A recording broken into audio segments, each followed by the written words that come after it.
The lines that we have under here, everything was hand built because all of this is one-off. So brake lines going through the rear end, all of that was manufactured in-house.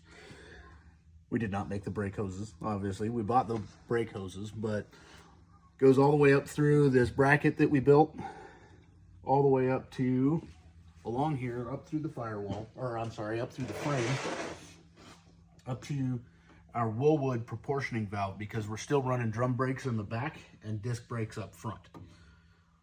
These lines go back in, and because this master cylinder is reversed, so it's facing the opposite direction of what it normally would be, the lines cross right here going into the back reservoir and into the front reservoir, obviously outside the backside, going up to the front of the cab. The bracket that I'm making, so this top bracket up here, this is the remote mount reservoir kit for the top of the master cylinder. So there's two 5/16 lines that go into the top of this that will plumb in to allow you to fill up the master cylinder. This is kind of neat, and it's something that I didn't know because the brake pedal actually comes through the floor.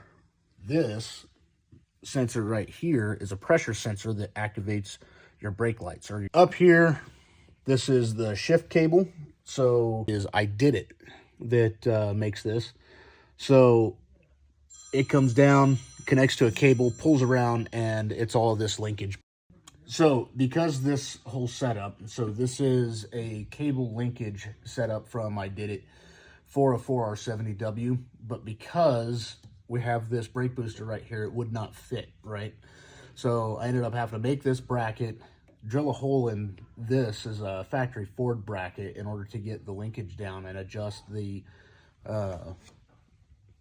cable ratios or the linkage ratio so that it still clicked and was accurate up on the steering column.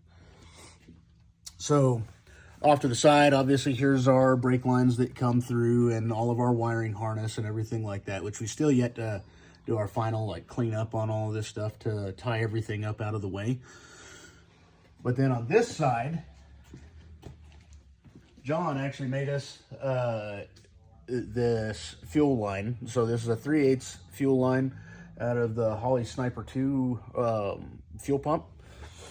So it's a returnless fuel pump, so we only had to run a feed line all the way through the firewall up to a factory GM style fuel filter, EFI fuel filter with the GM bracket that bolts right to the frame, and then follows all the way up to the transmission lines.